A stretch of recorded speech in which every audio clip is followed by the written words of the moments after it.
Well, we're glad you're here. Yeah, we're going to start. I think Katie's going to start us off today. So Katie, you ready to start us off? I sure am. All right. It's great to see so many familiar names again. Some of them I feel like I'm just starting to see in several of these trainings. So it's so exciting that you want to learn as much as you do. So we are so appreciative that you are here. Just as a reminder, you will receive your certificate after the training. Our crew has been getting those out pretty darn quickly and sending out the links of the recording as well. So if someone you know signed up and is going to watch the link later, they'll get that probably maybe tomorrow. Our video guy has been spot on with getting those out quickly. If not, it'll be the first of the week. So I think that's all the housekeeping stuff. Oh, you're welcome to turn your camera on if you would like. You can also keep it off.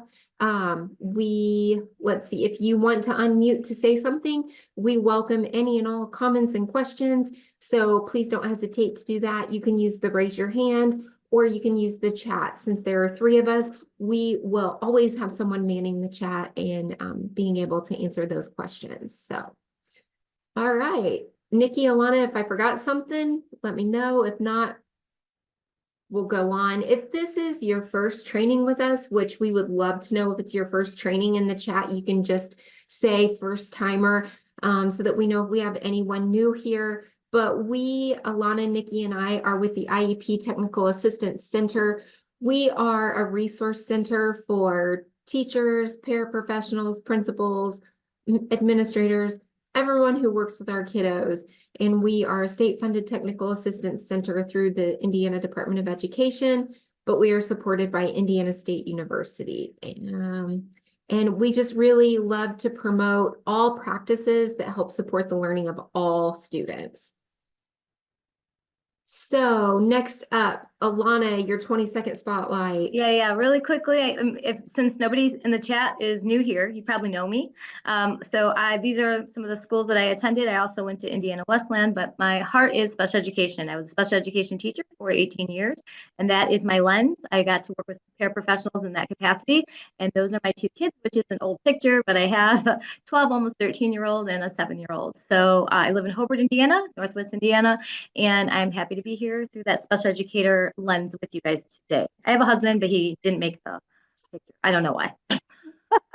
I And this is me. My husband did make the photo on the far right, the handsome fella there. Those are our four kids. And yes, this is an older photo, but it's unfortunately the best one we have.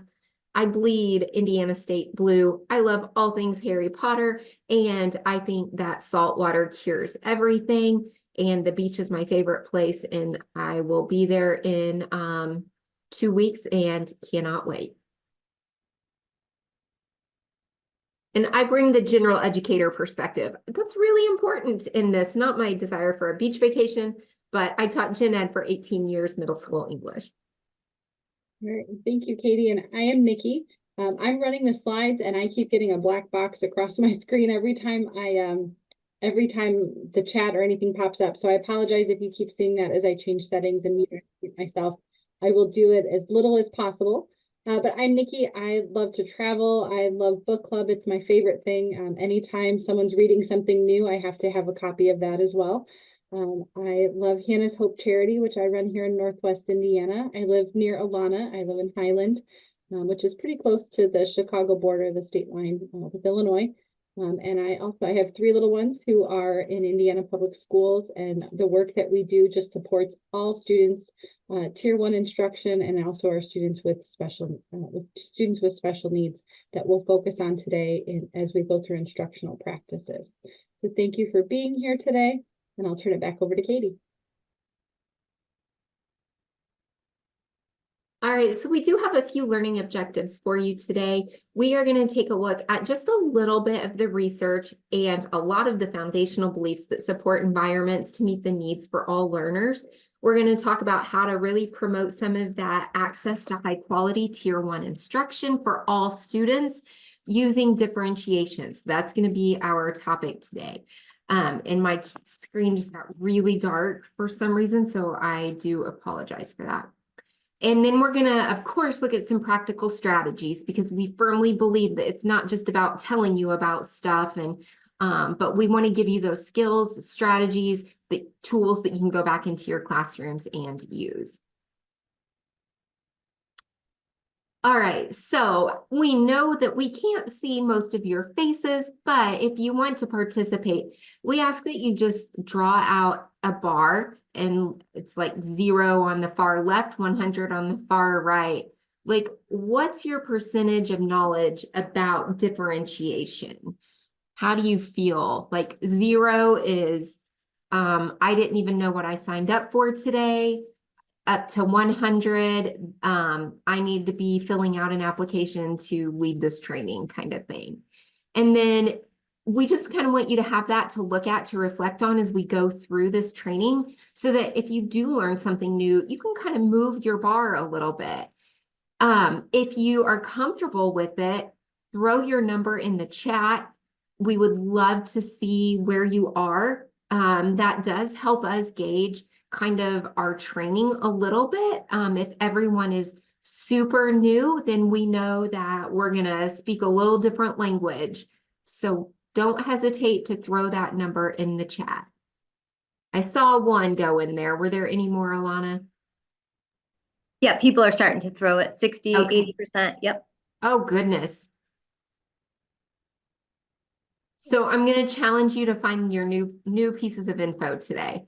So we have a Padlet link for that contains the it'll have the presentation that we go through today, but it's also a great place for resources. And this is a Padlet for all of the trainings in this series. So there will be information about differentiation, but also the other topics that we have covered. And then the ones that we still have left to cover will be in there. A lot of handouts, resources, tools, books, all that sort of stuff. Okay, so this will be kind of interesting and fun since we have the access to the chat. Feel free to unmute if you want to, but I want you guys to think about using words, symbols, or pictures to answer these following questions. So what content area do you teach? And you can put these all in one if you want, or, oh, Roberta, I like your comment, enough to be dangerous. Or you can put them in separately, the grade level that you teach, your favorite vacation spot, and what your favorite snack is. And if you cannot easily access your chat, if you are driving or whatever, don't feel like you need to, and please don't try to access the chat if you are driving.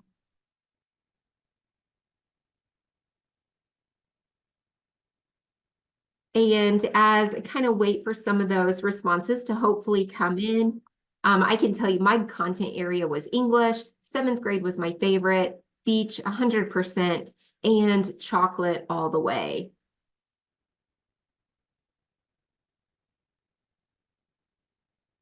Yep, people are starting to put some in there. Awesome. I would say I was most comfortable with ELA as well. I did science, co-taught science, so those were both mine. Middle school is mine, 6th, 7th, and 8th. I would say beach as well, and I would also say chocolate. So that would be me.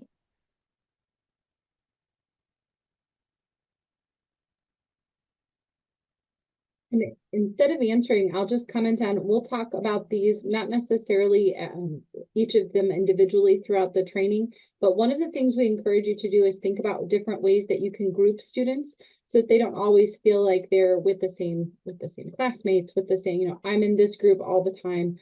Ask yourself if there's different ways that you can group students.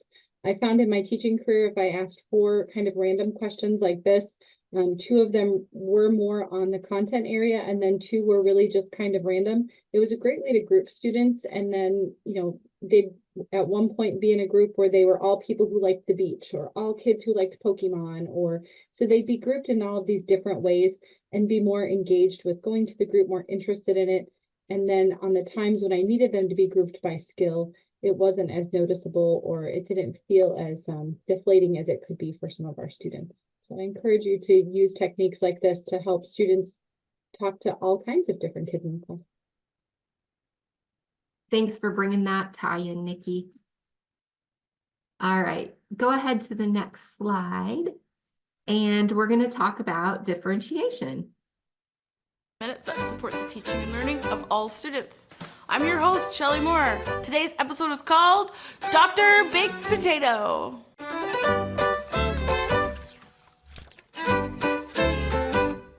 Okay, so this story is going to start out a little weird, but just stay with me, okay? You see, there's something that not a lot of people know about me. Like, I have this passion. Like, it keeps me up at night. I just love baked potatoes. I mean, I really love them. They're so delicious. I research recipes. I've perfected the double bake. I love all the toppings and how they work together to create the most wonderful flavor explosion in my mouth. I love baked potatoes so much. I actually went back to school to learn more about them, and I wanted to learn all I could. So I entered a PhD program in baked potatoes so that I could become Dr. Baked Potato. I told you, it's weird. Just stay with me. Okay, so now I'm this baked potato expert, and now I need to find a job. And I'm so lucky because I find out that this great high school down the road is looking for someone exactly like me. They need a teacher of baked potatoes. I'm so excited. Like, what are the odds? So I have my interview and I get the job.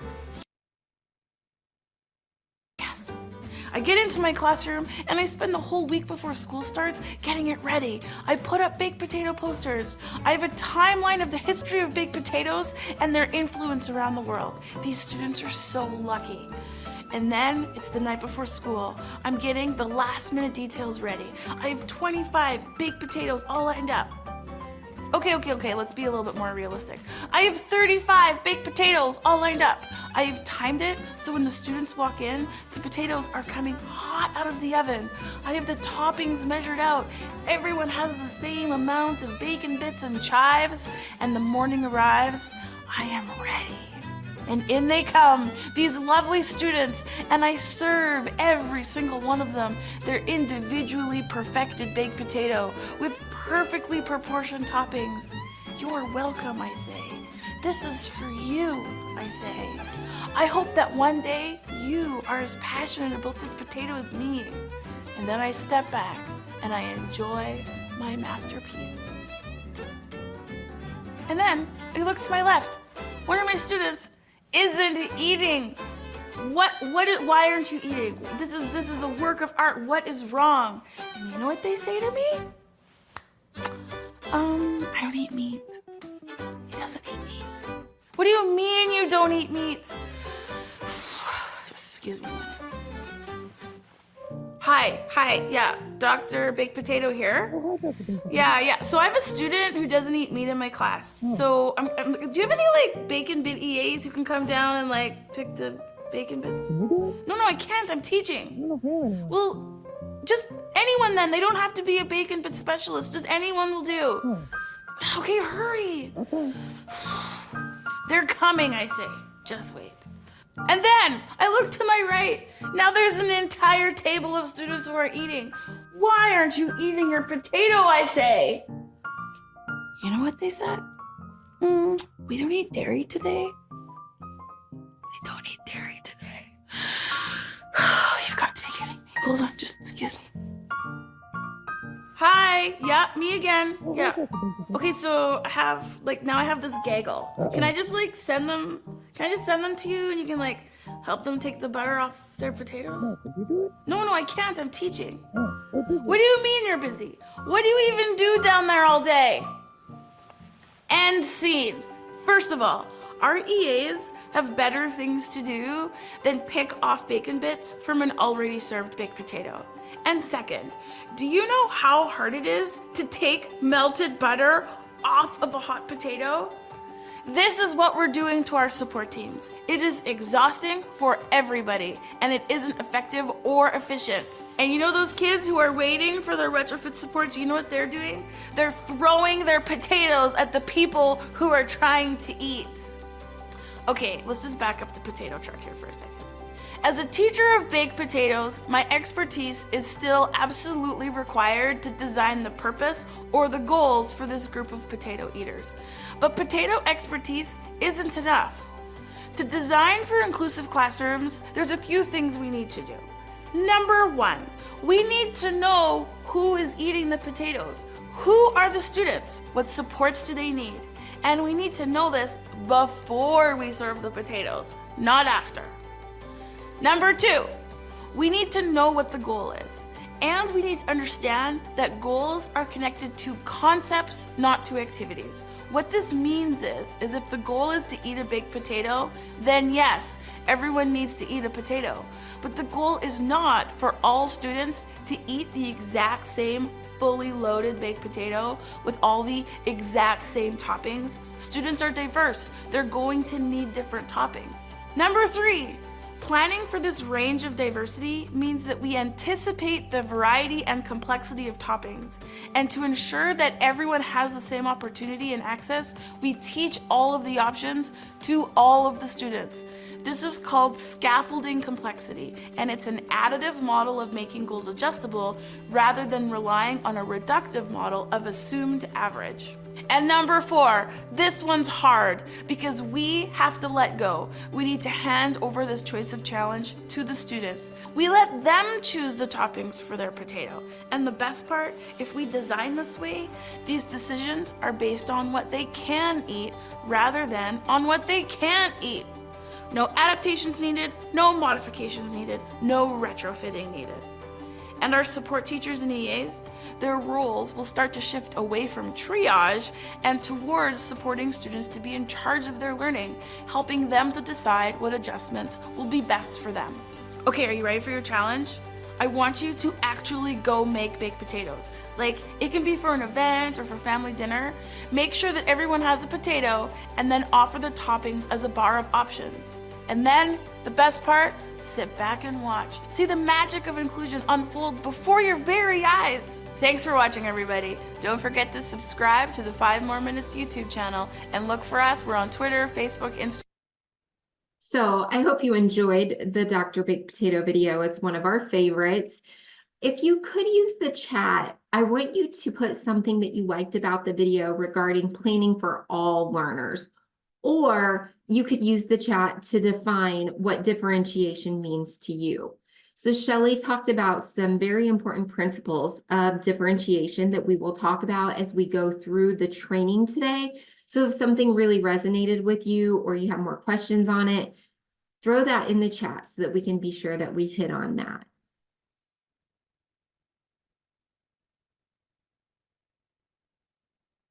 All right, Nikki.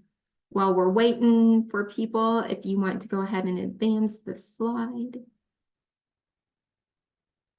All right, so this is just a quote about differentiation. It doesn't really give us a definition, gives us more of like a framework. And this comes from a book that we will have at the end of this presentation to show you, but it's a book about differentiation at the elementary level, and then there's one for the secondary level. But in it, Christina Dubé talks about that good teachers have always recognized and responded to the inherent differences in their classrooms.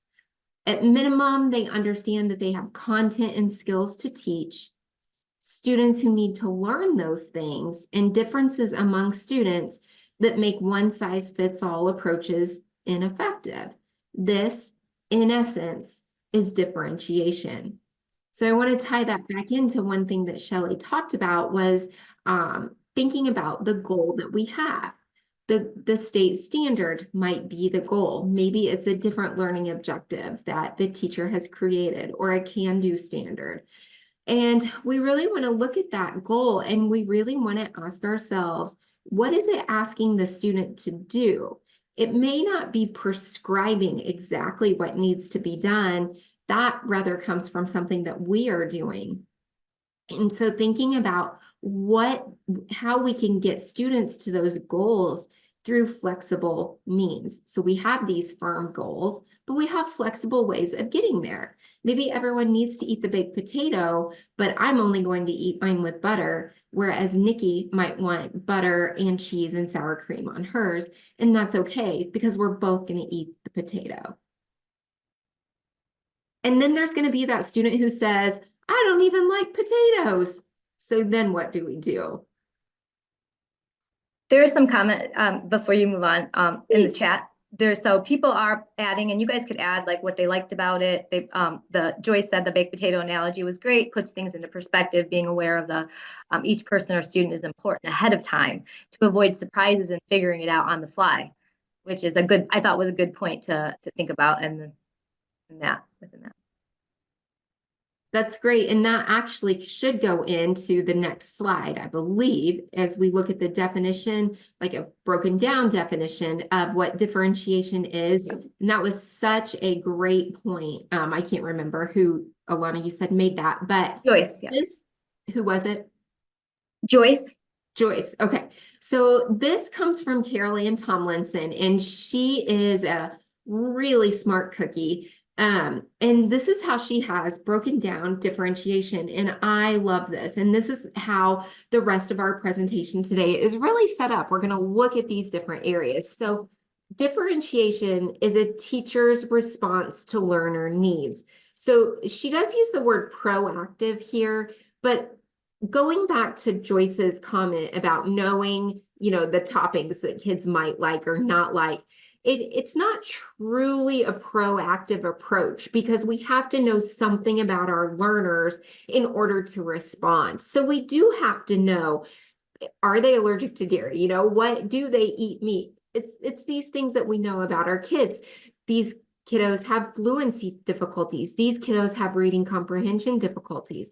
And so we have all of these responses to learner needs that is really shaped by our mindset. And it's guided by 5 different principles of differentiation. So these are the really big 5 categories that we will talk about.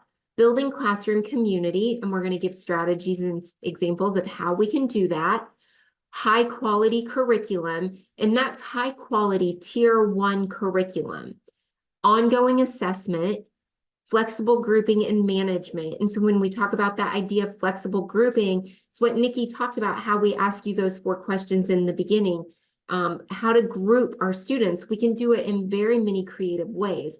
At times there are going to be instances where we have to maybe group the students by levels of learning acquisition, but there are times where we can do it very flexibly and creatively. And then really teaching up through respectful task. So there are 3 different ways that teachers can differentiate: through content, through process, or through product. So that's what we're teaching, how we're teaching it, and how the kids are showing us what they know.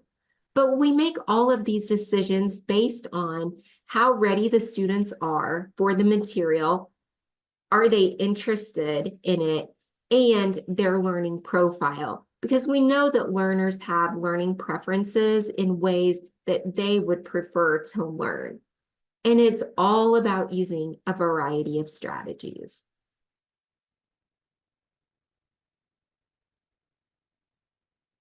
I like this graphic because it compares and contrasts differentiation.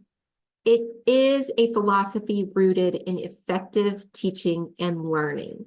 It's not just a bag of tricks or a set of strategies that can be plunked into low quality curriculum. So this is something that we are using with that research evidence-based curriculums. We're using these strategies and principles of differentiation to help make it a level playing field for all of our learners so that they can be exposed and expected to meet mastery of those standards. It's about looking at student learning. When we think about flexible grouping and we think about, different skills that we're going to be looking at, we have to constantly be aware of where our students are, where there are gaps, where there might be some deficits, where there are strengths. It's not something that we just should do once in a blue moon. And it's about tailoring that instruction in response to those patterns that we've noticed about student needs. It's not about having to write an individual lesson plan for every single student. And it's about, like we said on that previous slide, using those respectful tasks to really access standards and goals a level up from where we could. And it's really important as we think about how to improve instruction for all students. It's not a way out of standards. It's not a way out of goals, but rather it's about a way of providing access to all students in order to reach those goals.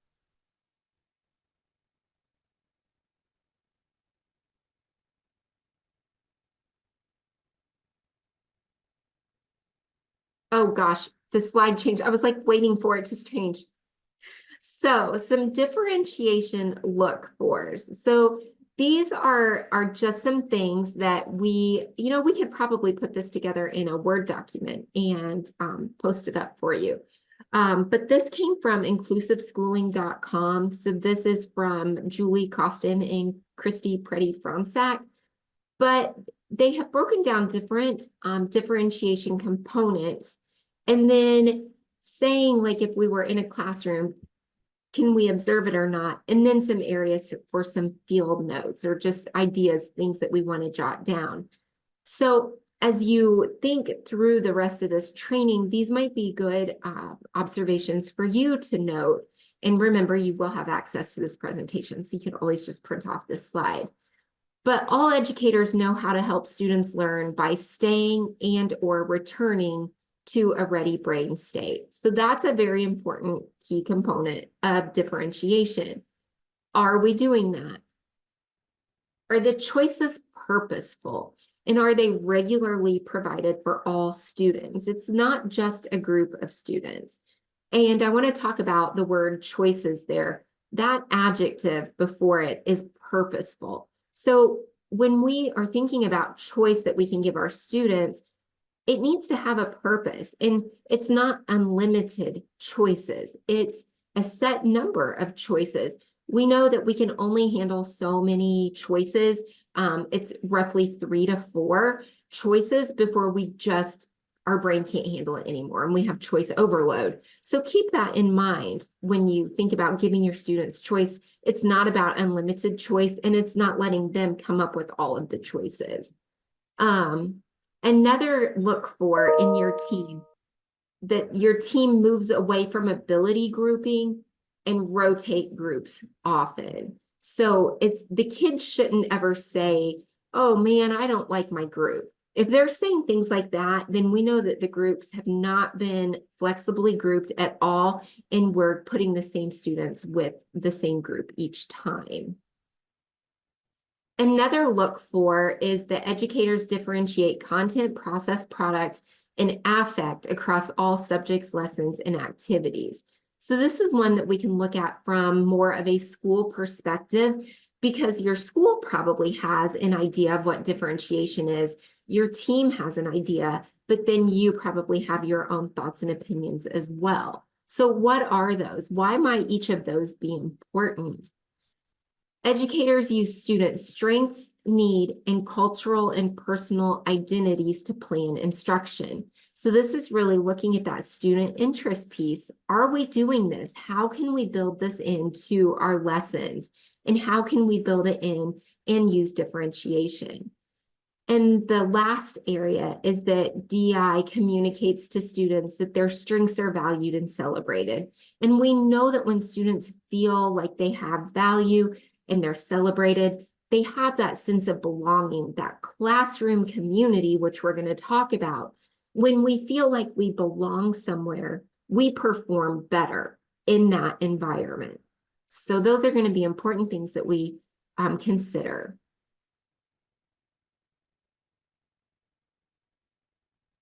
So let's take a look. Here are some choices, and I want you to think about which choice you would want to complete and why. So the first choice is that you can make a comic strip about a character explaining what differentiated instruction is. You can add humor and pictures to help. And here's a hint. You can include what differentiated instruction is not to help with your explanation. So this is like when we're defining a behavior, we say this is what it is, this is what it isn't. We would do the same thing for differentiated instruction. Choice 2, you need to explain to a new teacher what differentiation is and what it looks like in a classroom. Please provide 2 lessons or strategy examples to help explain in a concrete way. In choice 3, explain what differentiation is with an analogy or a comparison. You can use symbols or pictures to explain what differentiation is compared to something else. And if you want to unmute and say something, you are more than welcome to. But really, I would love to know, like, what are some things that you notice about these choices?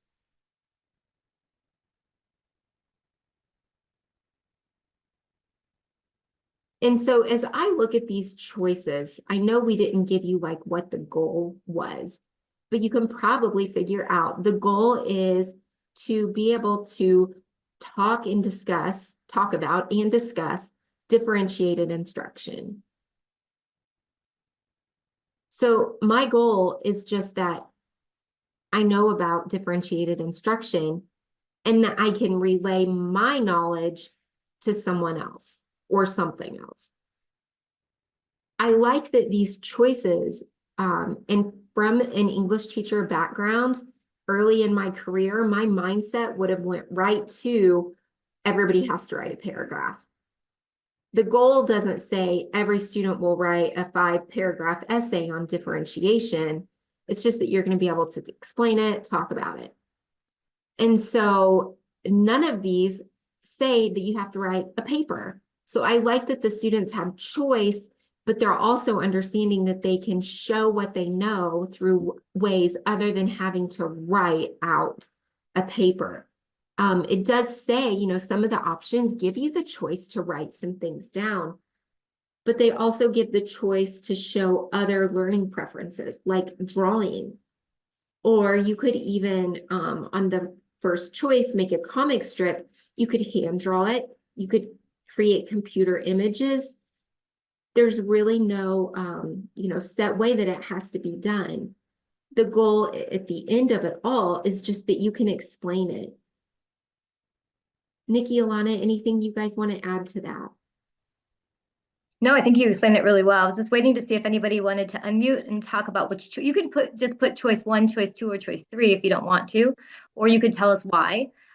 Just curious, what's your brain? I was the same as Katie. I would have picked the one that would write it out because that's just my brain, and I'm not as creative. And I think it would be a challenge for me to do a comic strip or something different. But I think that would be kind of cool for me to try because I am not good at that. But does anybody have anything to say? Like, can unmute? Maybe still thinking. Maybe they're doing it. Choice 2. Robin said choice 2. I also wanted to add that this is a great opportunity to notice how your students learn best. So seeing which one they choose, and then maybe even to build some confidence, group them by that choice so that they can see what others who, maybe preferred to create an analogy, what other analogy did you all come up with, and see, what was different or what was the same, or what looked different with the same choice, but then also maybe mix up that group and have them also meet with someone who picked the other 2 choices that they may not have. So don't be shy about using that flexible grouping, having the conversation with someone who thinks the same way you do, and then also someone whose brain works a little differently is so valuable for all of our learners to have that multiple exposure to content in different ways. So don't be afraid of something like this. And by doing that, what Nikki just suggested about having the groups meet with like a choice 1, a choice 2, and a choice 3, sometimes we have those learners who are the incredible doodling student and they create these beautiful masterpieces, but they never get to share them with the class because they're doodling on their homework or something like that. This gives them the chance when we feel that they're so disengaged from most of what we're doing. This gives them the opportunity to be very engaged, but then to highlight their skill to the rest of the class as well. And so it just fosters that sense of community and belonging a little bit more.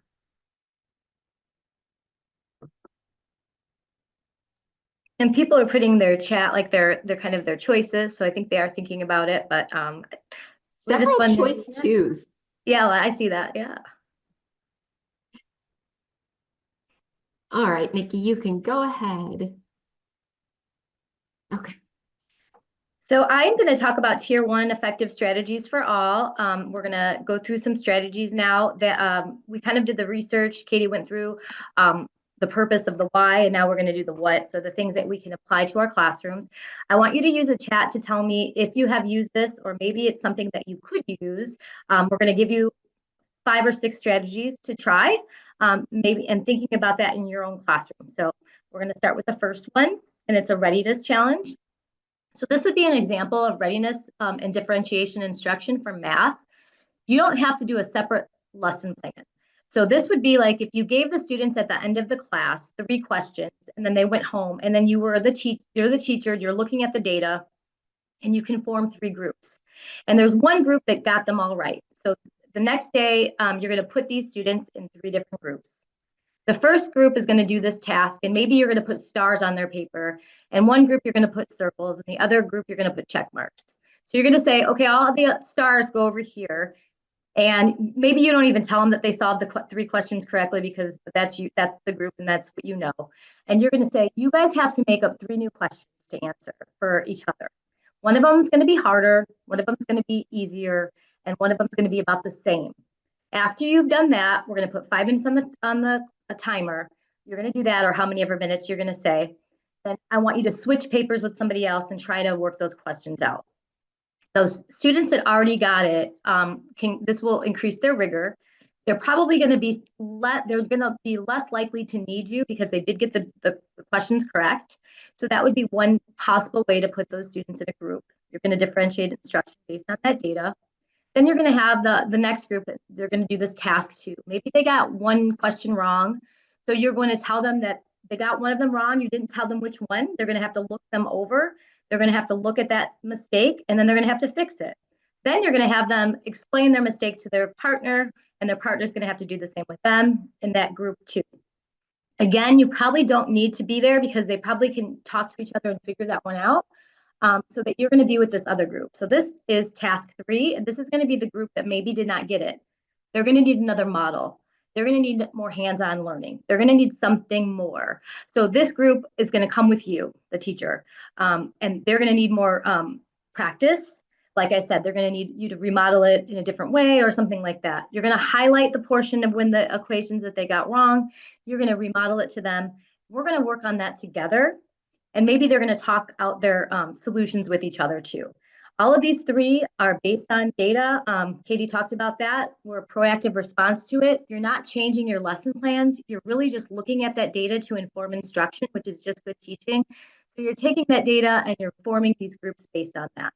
So that is one way that you could do this in math, no matter what subject or what topic you're going to pick. If you're doing exit slips, this would be a good idea to do that. So if you use it in the chat, if you're like, oh, I think I could use this in my classroom, I would love a thumbs up. If not, we got more for you. So I'm just curious as we're going through this, thinking about this. But this is how you could differentiate based on skill and readiness. You can go to the ELA one, Nick. Maybe. Okay, so this is the same thing as the math example, but this is talking about the differentiated instruction for ELA. So these are 3 tasks again, and let's say you are editing a paper. You are teaching ELA, you're writing a paper, and you're working on verbs. You're working on strong verbs. The first group, again, is those students that already got it. They had their editing piece, and we're working on using strong verbs. So this group, the star group, we're going to mix it up because you don't want it always to be the star group. You're going to mix up those things so kids don't know. But the writing piece has strong verbs, but they can still be strengthened with maybe making adverbs.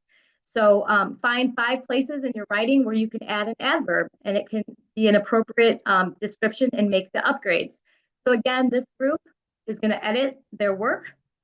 Maybe the principal came in and the students scurried across the lawn. That's what they put. They put scurried, that's their verb. And you could say maybe scurried quietly, or they can add an adverb to that because they already did those. So they're going to kind of up their rigor on that one. That group already got the verbs. They need to add those adverbs into their writing. Task 2, there are 8 verbs in your writing piece, and you need to be more specific in order to strengthen your writing piece. Locate and upgrade them in your writing piece. So the second ones aren't as strong as the first. They're not ready for those adverbs. They still need to strengthen those verbs. So we're still working on that piece. Again, I would suggest having them work kind of together. First, maybe for 2 minutes working on their own, and then talking with each other so they get that social and that communication and directed in that group. And then the third would be the other group that you probably would have to work with. They might need a word bank. They're gonna need a list of those strong verbs because they need a little bit more help. Again, you got to talk about what are strong verbs. Let's highlight them. What can we use instead? I'm going to highlight those verbs with them, and I'm going to model that and have a little bit more direct instruction with that third group. So that's an example of how you could use it in ELA, and you could do this with any skill. We just picked a writing, but any skill that you're thinking about in your class, this is how you could put them in 3 separate groups based on the skill that they're ready for. So this would be an example for differentiation with readiness. Anybody could use that one? Put it in the chat if you're thinking. These are some strategies for elementary and secondary tiered graphic organizers. So at the bottom, tier 1 is the most concrete. That's what it means. So say you're reading a novel and you're going to group students in 3 different ways. You're going to put kids, this is the tier 1. So on the left, you could see some of these questions are the physical traits of the character. What does the character look like? How the character thinks or act? What's the most important thing to know about the character? So that is some concrete questions, and then they have to put examples from the text right there. So in this book that I think Katie talked about at the beginning, Christina Dubé and Hackett, they give you tons of strategies and examples of how you can differentiate in your classroom. And this would be a way, because Katie talked about you have to differentiate with respected tasks, which means that the students, they know that they all have a graphic organizer. They don't know which one is level 1, level 2, or level 3, and they should not know that. They should all look the same, but the teacher knows which questions they're going to put on that graphic organizer for the group. So if I need some students that are having a harder time with those inferencing or some of those things, but they can answer some of these questions, like what's the physical character look like? Maybe draw a picture of them. How do they act? Those are maybe the lower level, and those are the kids, that's where they are. I'm going to be able to differentiate based on that skill. So I'm going to go, Nikki, go to the second one, and I'm just going to show you what it looks like. It looks exactly the same. The only thing that's different is on the left, the depth of knowledge questions get higher. So the students have to answer a little bit more complex questions with the same novel. So maybe putting them in groups based on that, you can. And then at the end, they're going to have this rich discussion about all of the questions because they don't really know that they're tiered. The questions are tiered. All of the graphic organizers look the same, but the teacher knows the questions are a little bit different. So this one would be a tier 2. This was kind of a level up. Maybe this is where most of your students are. A couple of your kids might need that tier 1. And then there's some kids that are those higher level or higher achieving students that don't really, I feel like that those are the students that kind of sometimes get left out because we can differentiate for the students that aren't getting the material, but we have to remember that we can differentiate for the students that have the material, and we need to increase that rigor. So I really like this because students really don't know why they're getting different ones. They all look the same. They all have to give examples from the text. They all have to use that textual evidence, but the teacher is the one that's able to see the different questions. So for this one, the tier 3, you could see what is the author's bottom line about the character? It's more inferential, it's more analytical. What the character true motives are. So you're going to have to look at that character in the book. What are they thinking? Those thought bubbles. How do you know? It's a little bit, it's not right there like the questions on the tier 1. The tier 1 was kind of like, what does that student, what does that character look like, or physical traits by that character? And this one you can see it's more analytical and it's a lot. You have to think about it a little bit more and have that discussion. You could also come back together. You're going to give these maybe as 3 groups, and kids are going to work on their own or they're going to work together. And at the end, you're going to have a rich discussion with all of these different questions so the students can hear from tier 1, tier 2, and tier 3, all of the answers from all of the groups, which I think would be a really great way to differentiate instruction. So I had a lot of talking on that one. Has anybody used these in your classroom? Or do you think that you could use this in your classroom in any way? And Nikki and Katie, too, you guys can add if you have or if you use anything like this. I didn't use anything like a graphic organizer, but we did this with different forms of tests when I was in the co-taught science class. The students, they looked all exactly the same. So students didn't know. And I would just say that we'd use different forms that the students couldn't cheat off each other, but they were because they were leveled a little bit differently. I'll say Robin said she would love to use this. So that's great. Yeah, I thought this was really great because they all look exactly the same. Oh, and in grad school, we were all about the graphic organizers. That's great, Dottie. I think they are very helpful to organize thoughts and your learning too. Sorry, I didn't give Nikki or Katie a chance to talk. I'm just talking.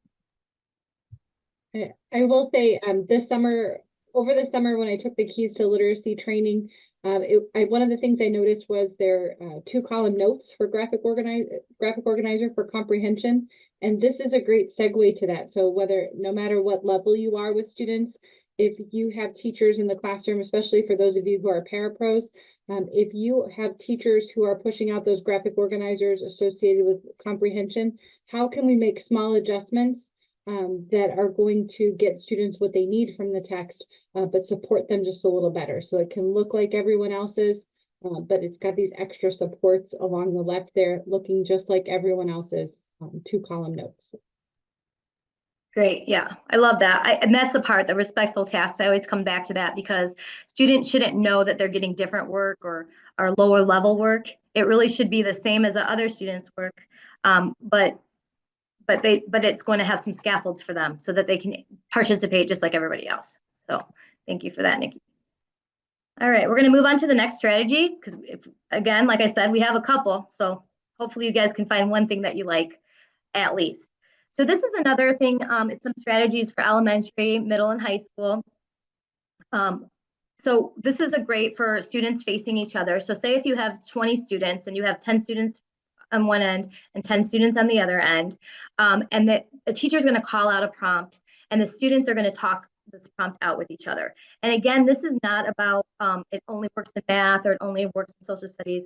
It really can work anywhere that you want those kids to talk to each other and to have that sense of community with each other. So what I like to do is before I ask a question, I'll say, okay, I want you guys to talk to, and you know, I taught in middle school. I taught in middle school, 6th, 7th, and 8th grade with students with more significant disabilities. So that conversation with turn taking and all of those things are really important for our students, as we know. So anytime we get them to be able to talk to each other and stay on a topic, that's very helpful. So that is one way that I did that.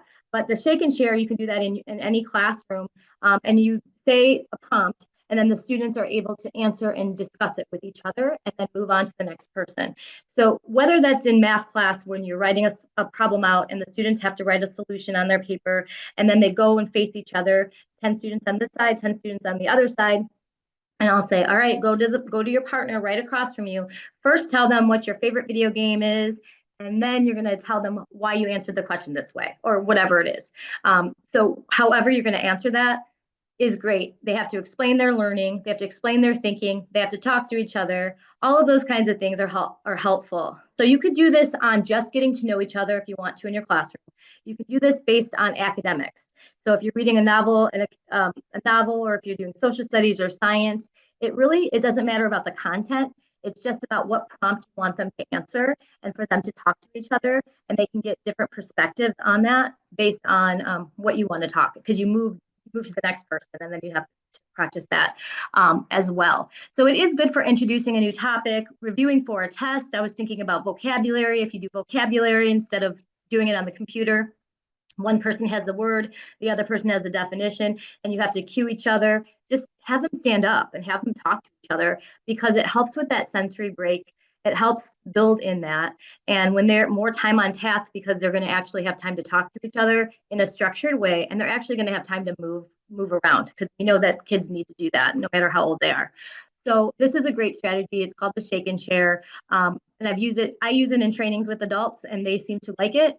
So I think it's good for all people and engaging all students. So that is another strategy that you can try with any content and any lesson or skill. So hopefully you guys can try something like that if you haven't. And if you have, let me know.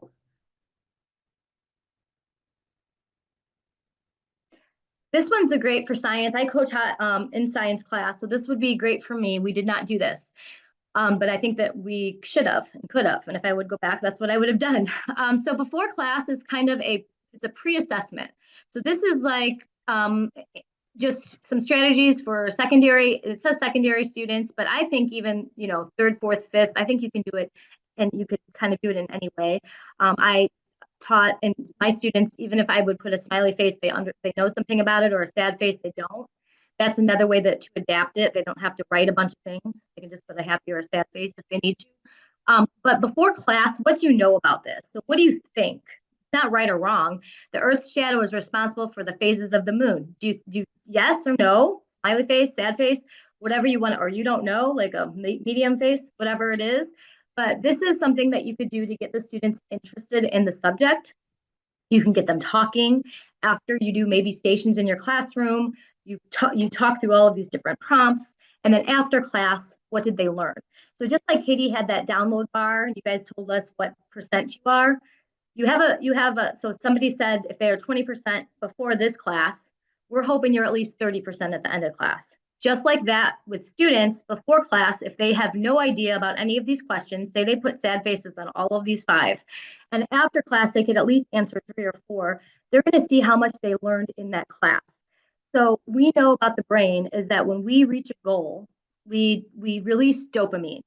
And typically dopamine, if I say that, you guys would say that it's, that makes you happy. But it also has to do with perseverance and grit. So when students get that dopamine in them, which will help if they've reached a goal, then that is helpful for them to work through those tough problems and to see how well they did in class. So this is just great. Like before you didn't know any of these things, and now you know all of these things. Like look how good you did in this 47-minute class. So anything that you teach, you can give them that dopamine by doing something like this. It does help them focus. It helps them see what we're going to work on. And it does show them that they can learn all these kinds of things by the end of the class. So it is really helpful to anything. I like to do this. I like to do this all the time with adult learners. And I think it is important for us to realize where our goals are and where we're going. So that's another thing that you guys could use if you want to, and tell me if you think that this might work maybe in one class that you visit. Tell me in the chat if that is helpful to you. I hope you find some strategy to use.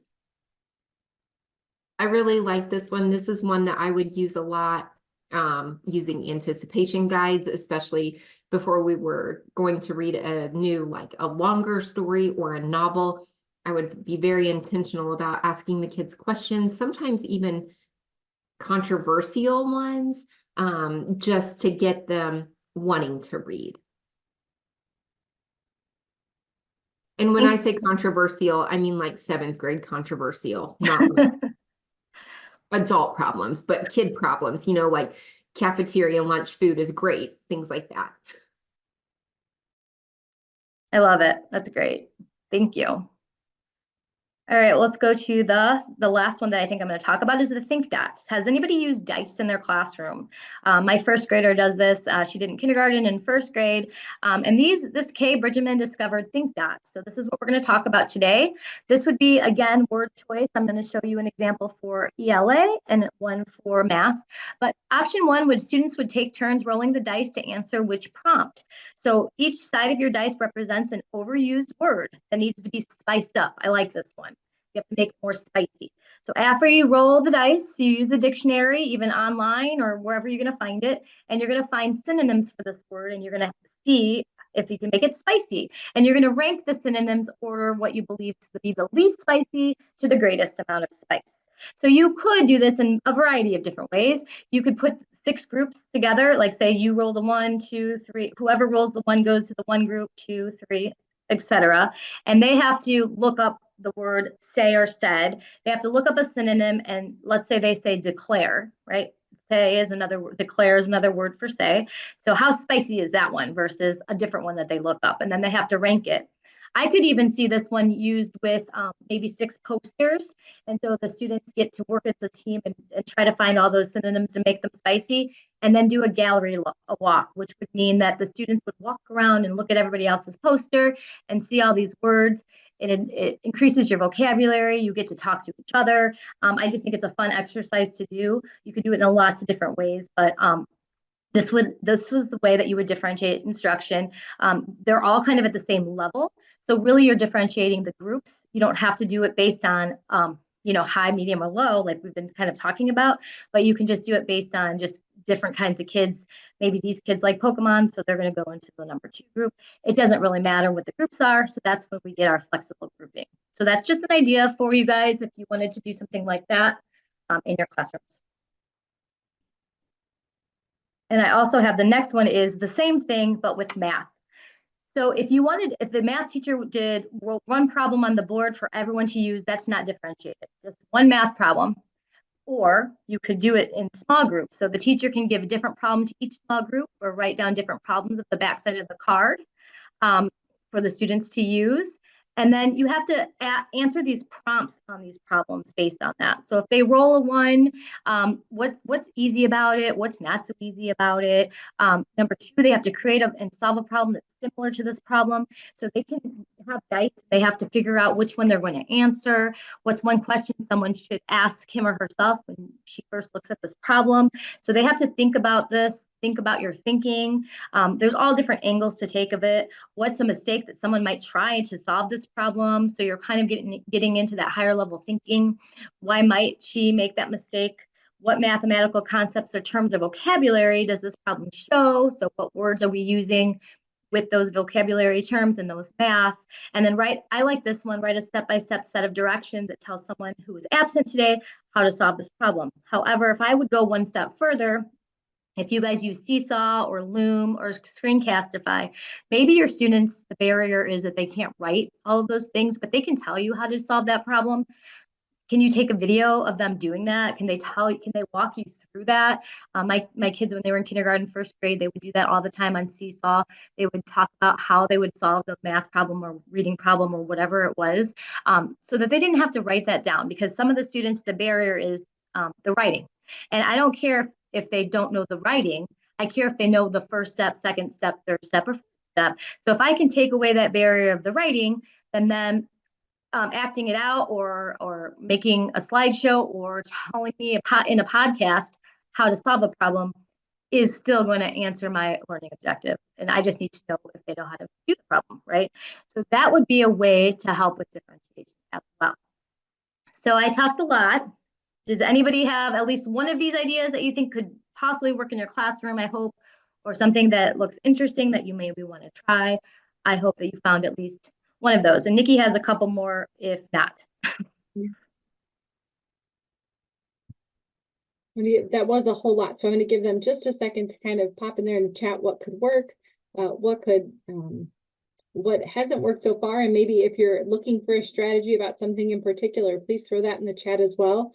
And Alana, you can let me know. I'm going to get started here in a moment, but you can let me know if there's something that they have questions or want to stop to talk about a particular strategy. Yep, they said they liked like they were telling me when they liked it. And then this life skills 9 to 12, haven't used organizer, but concept is tweak daily across subjects. Yep, you have to use some organize. I definitely use those organizers with those kids too, for sure. I will say I want to swing back to the life skills. Somebody mentioned that one of the ways I've seen this roll in, it was called roll and read in the classroom that I was in.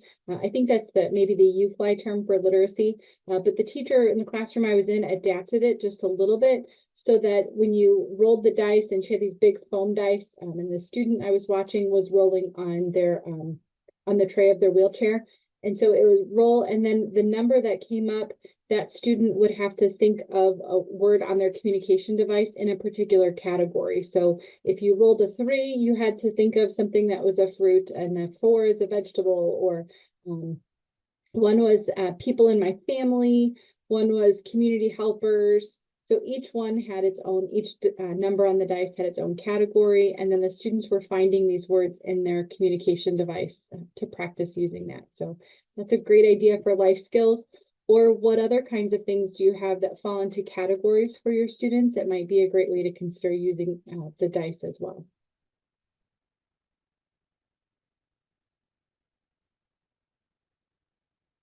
All right, am I clear to move on, Alana? Yeah, Sorry. yeah, I think so. Yeah, If okay. people are chatting, yep. Okay. All right, so the next strategy that we want to cover today is the jigsaw. And this was definitely one of my personal favorites. I used it quite often when I was teaching 5th and 6th grade. Those were, I guess, 4th through 6th grade. That was kind of my happy place in teaching.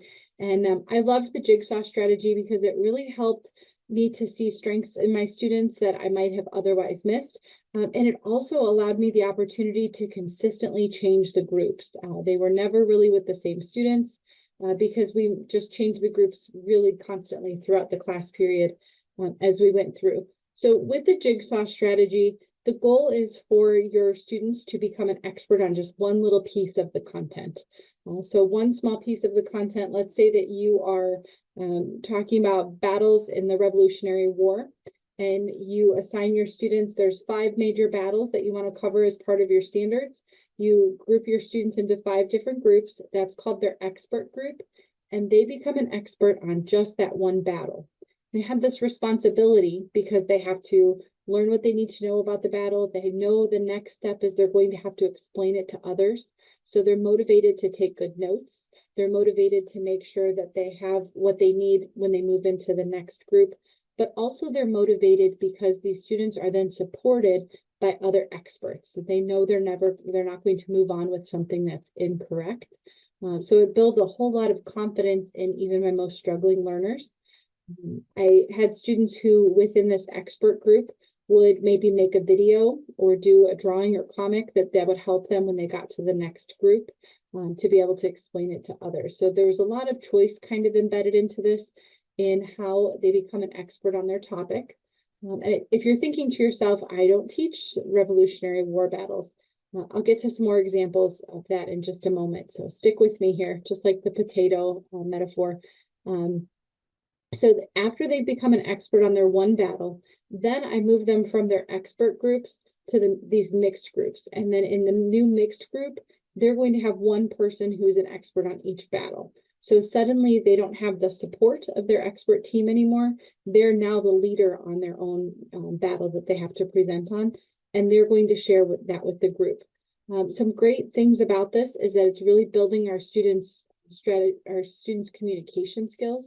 So again, in the expert group, they've had some different support. Maybe in their expert group, they made that video, and so they don't have to worry maybe about speaking in front of this group. They're able to show the video to the group, and then maybe just answer some questions.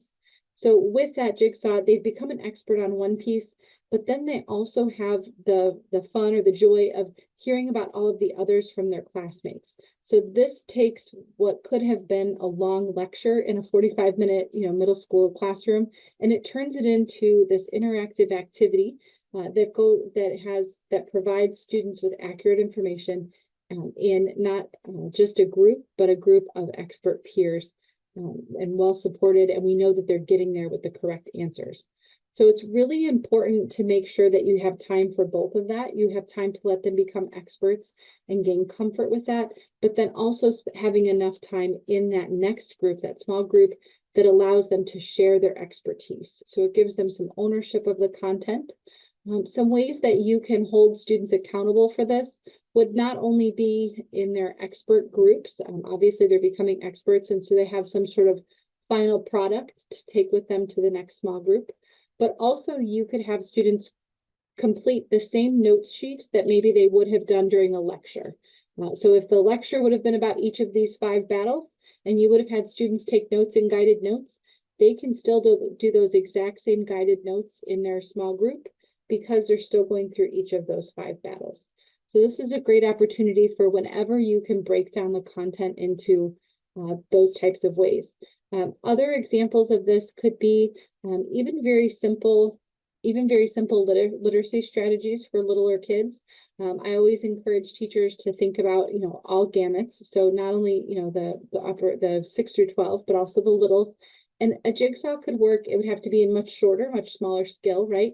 And age appropriate, of course. But also one of the great things about this is that you could say that the goal at the end is for all students to be able to decode maybe a short A sound. And with that, so we're going to really work on short A today. So now I've broken my students into 5 different groups, and maybe one group is going to practice decoding words that are just simple CVC with short A words. So consonant, vowel, consonant. And that's going to be simple words like cat. And we hear that short A sound in there. Then I have another group maybe who, in this case, maybe is ready for a little more. And I put them in charge of words that have blends that go with the short A. And they have a list I've pre-prepared that have blends with the short, words that begin with blends that have the short A sound in it. The third group can then be maybe multisyllabic words. Maybe they're breaking down some of those longer words because that group is ready for that. So each one has its own focus, but then we bring them to that small group once they've become an expert on their word list. We bring them to the small group and they each are able to then have exposure. So my struggling learners might not be ready to decode multisyllabic words yet, but they're still going to hear it from a peer and they're still going to see how that short A sound connects. The one they were working on in a simpler version is being presented here in this more rigorous task. So it allows you to differentiate in small ways that make a big difference for students all the way through. So again, those are some great options for that. One of the things to know about a jigsaw is that there are lots of different tasks that you can do this with. There's a sample here from Christina Dubé that really goes into the different stories here that you see. It says that they're going to be talking about narrators, characters, and authors in the jigsaw. So those are kind of that's the different goal. And then they're going to break up into those same groups to teach each other as it goes through. So it allows you to really differentiate not the overall goal. Again, they're still getting that baked potato, but our students are seeing it from a different lens and sometimes at a different level of text, depending on your overall strategy there. Okay. It's also a great way to, if you've been looking for as a teacher, I find myself always at this lower level. One of the things that I came across recently was that a teacher asks 80,000 questions per year. And of those 80,000, only about 12,000 are higher order questions. So we're missing this opportunity to really challenge our students and push them to the next level. So I encourage you, if you find yourself spending most of your time at that level 1 and even maybe level 2 in these depth of knowledge questions, that you take some time to think about how can I use the jigsaw method to try to really up the rigor for my students who are ready for that and get them into those strategic and extended thinking opportunities. All right, so we know that was a lot. We've given you a ton of strategies throughout this webinar. We've talked a lot about the research, and we're going to spend just a few minutes watching a couple of videos of differentiation and action.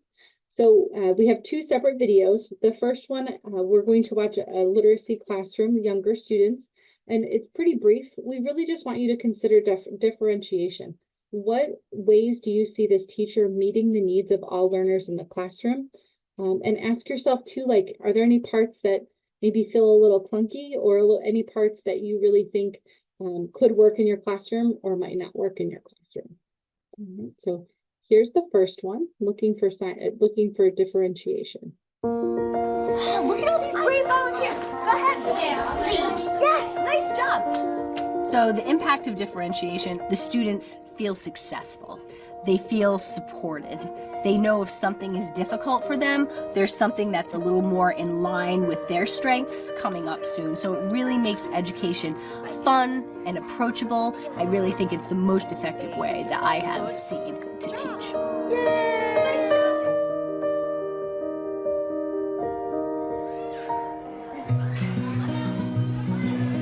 The vision and the mission of Highlander is to use innovative practice as a social catalyst. We want our kids to be able to do anything any other kid from Providence could do. We use differentiation all across the curriculum here at Highlander, and especially in the first grade. Although the content is the same, having the stations really allows me to tailor my lessons to each individual group of learners. So how the differentiation looks in my classroom, we start off with a whole group lesson. So let's get our reading glasses on. Let's get the letter part of our brains activated. This section of our curriculum, we have been looking at nonfiction texts. When we're looking at our book today, we're going to be thinking about where we can get information. And then in the phonics realm, we focused on contractions. We're taking two words, and what are we sticking them together with? Apostrophe. Yes, Karen. Good And then we break off into our small groups. So our yellow group is still learning how to do a lot of our literacy things. The green group is doing pretty well, but has a few things to work on still. And our blue group is hitting all the first grade standards and needs to be stretched. So our differentiation kind of takes two forms. The first is by student grouping, and the second is by modality of learning. We have 20 minutes per station, and there are 3 of the stations. The students will rotate through all 3 stations each day. So our first station for the blue group is the computer station. The students use a Google form to check in. They'll normally watch a video or carefully observe a photograph and answer some questions about that. We watched a video about how to grow a seed. We had to type in our favorite part and why. After they finish that form, they can check out an ebook. And then you could do this game of reading called Teacher Must Know How to Read. We're delivering things in a way that is visual, that is auditory, that is individual to the students through the technology. After that, she rings the bell. Clean up, switch up, first grade readers. We switch to the sort station. Our sort station is more of a physical modality. They're using their bodies, which is so important for first graders. They need to move. Kids are cutting out the words, they're gluing them down. We had a contrasting game. It's fun because it's all mixed up and you had to find the right pieces. And then after we do that, we do rainbow writing. That's another way that we differentiate. If students are able to get through more work, then they have some freedom of choice. Clean it up, switch it up. The last station, we're talking to each other and learning from each other. So that's more of the social interaction type of modality. I like the teacher station the most because we get to be with Miss Gallagher and we get to learn cool stuff. So take a look at the illustrations on this page, right? And The content is the same, but it can be differentiated in a number of ways. My blue group, for example, they know what text is. They know what illustrations are. And so for them, I create a Venn diagram. You need to make one circle like this, and then you make another circle overlapping that. Oh, For the yellow or the green group, I'm just leaving the Venn diagram out of it. We're still doing essentially the same thing, but just that piece that might be confusing to some of those students, I just leave that out for a later time. They'll get to it. all right, so clean up and meet me in the middle of the rug for writing. Nice work, first grade. Being able to move through those stations, it's just another level of helping the students learn as much as they can each year. They really feel excited when they make that growth. They're proud of themselves. They feel like they're effective learners. As a teacher, honestly, it is a lot of work, but the results that you see in the happy faces of the kids and the good feeling that you have in the classroom is worth it.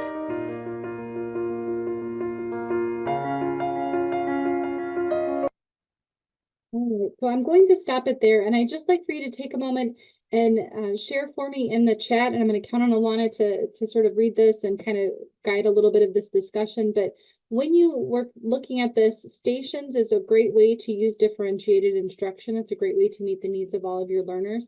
What kinds of thoughts about station rotations came to mind? Did you agree or disagree with some of the things in the video as far as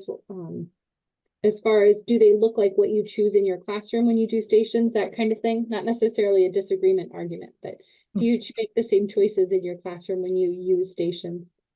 So I'm hoping that you'll chime in a little bit here. Are stations something that work for your grade level, even maybe?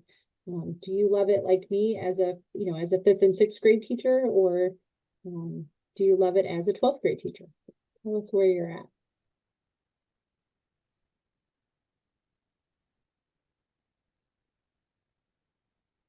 When I taught in middle school, we did use stations, and our students did like it, like moving around and knowing what there is. I don't see anything in the chat yet. I like how with her stations, each station has a purpose, and the students knew the purpose of each station, but they also knew how to rotate between stations. And those are keys when we think about creating those procedures and how to do things that help make them run even smoother. Doing this with middle schoolers, at first it was like herding feral cats, but then once you practiced it, it did get easier. But the first few times you do it, just expect that you're going to have to troubleshoot a few things. I think that's my biggest piece of advice in being, having the bravery to try stations, especially with that middle school level.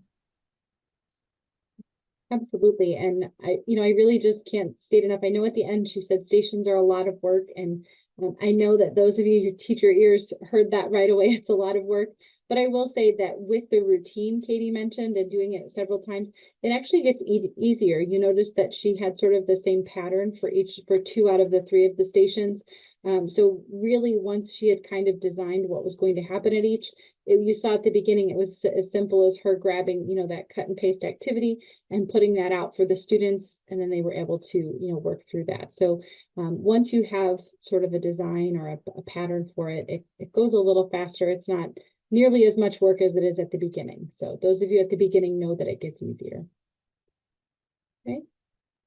Yep, and there's some great comments in the chat about they like some stations that they see, especially in elementary.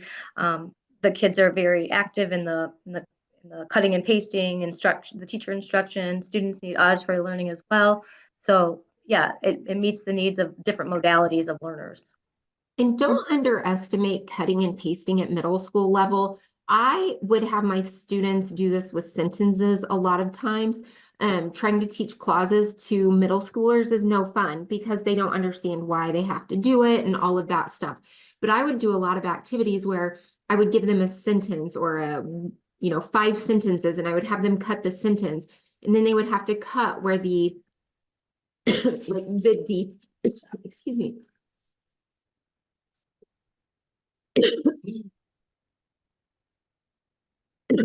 I am so sorry.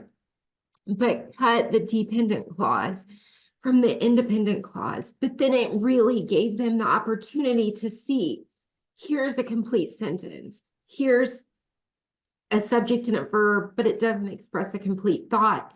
So even that grade, being able to manipulate with hands, and it just really was beneficial.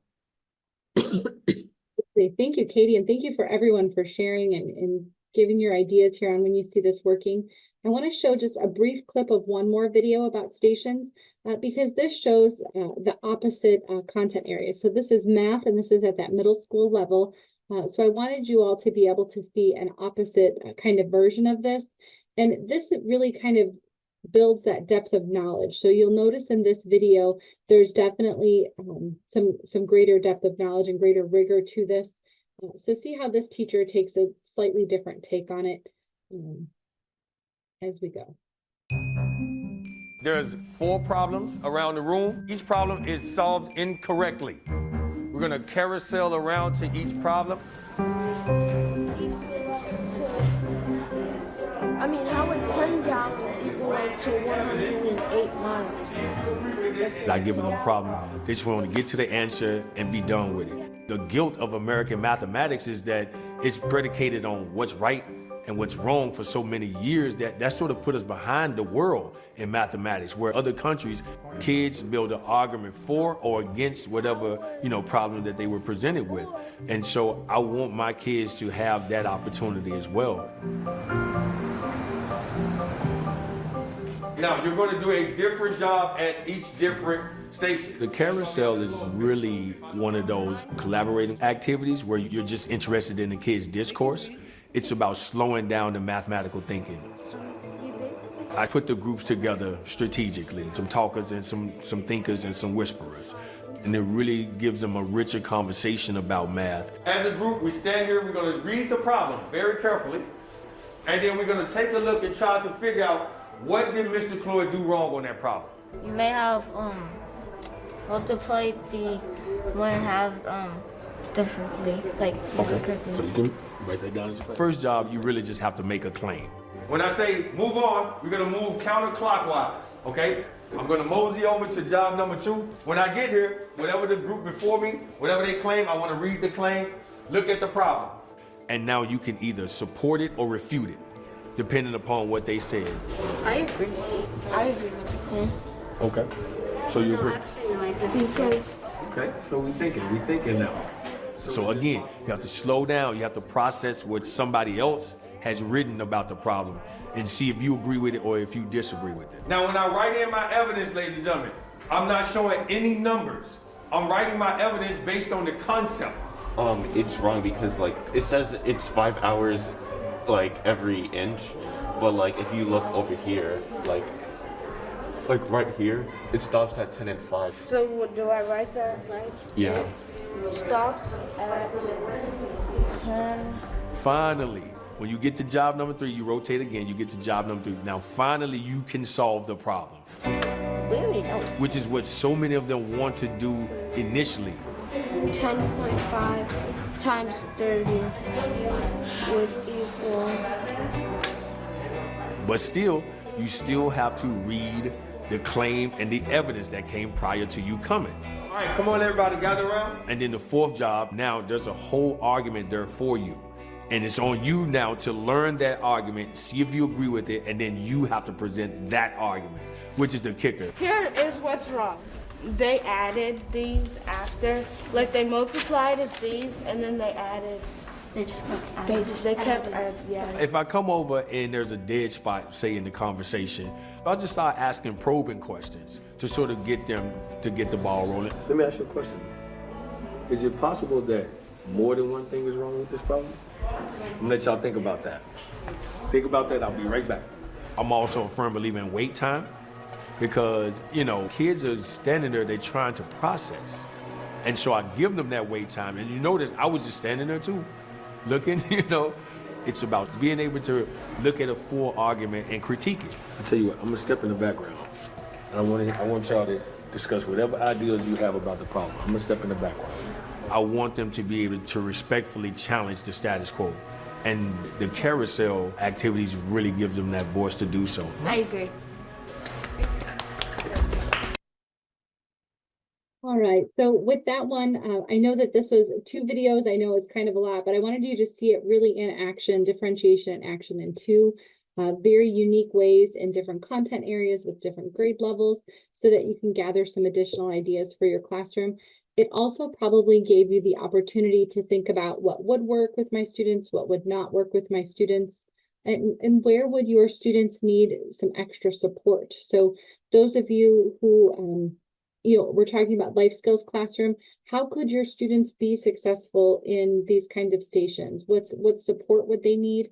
We know that they can be successful, so now we just have to design supports. So is it that those students would need to have certain things in their communication device, like at the ready, so that they know that they can add words to the conversation, like evidence or certain numbers ready to go on their home screen, so it was easier to find for the conversation? We also know that we have opportunities with students. We could front load students just a little bit to make sure that they have solved maybe a very similar problem correctly the day before, so that they have that memory of that success, that errorless learning piece to be able to apply in this type of math carousel that's going on. So don't miss out on those opportunities to try new things with your students, just because that part's a little nerve-wracking. Just add in some extra scaffolds. Maybe your students need to see the correct answer up front to kind of check that off their list. I had a number of students who would have kind of salivated on I can't think of anything else till I solve it, who maybe would have needed to solve that up front, outside of the carousel discussion, and then, you know, as part of bell ringer or something, or maybe even the night before, and then they could participate because that kind of problem had already been solved in their minds. So look for those kinds of opportunities. As we wrap up today, we really want you to know we have covered so much. We talked about scaffolded supports, how to embed choice, how to create leveled tasks like those tiered graphic organizers and anticipation guides for your students. We discussed think dots, jigsaw activities. We looked at depth of knowledge and how it could be applied at several different in several different classroom settings. And then we looked at the station case studies there sort of at the end. So we encourage you to think of, as you look at this long list of things, what's just one small thing that might work for you and your students that you can implement tomorrow. We encourage you to think about that. What's next? What are you already doing? What could come up in future lessons? And which activities from this session can you try? Like next week, let's get kind of right on that. I know we are here at the very end of our time together. We have lots of additional resources available in the PowerPoint. If you'd like to look further into those books that we discussed earlier on, we referenced Christina Dubé quite a bit, so please feel free to take a look at those texts as well. And before you go today, please take a moment and complete our online evaluation to let us know how you enjoyed this session. Again, we take your feedback seriously, and we look forward for opportunities to tailor it a little more towards what you need, especially since this is a series, and we hope to see you for Inclusive Practices 4 coming up soon. So again, on the left there is our evaluation. Please take a moment to fill that out. And please don't be shy about putting your questions or needs in the chat so that we can continue supporting you there. Thanks so much for being here today. Thanks, everybody. That was like perfect. Almost exactly 4:30 or 5:30, wherever you are.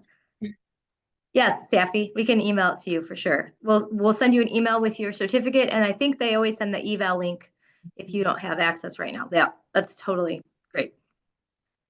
Thank you, guys.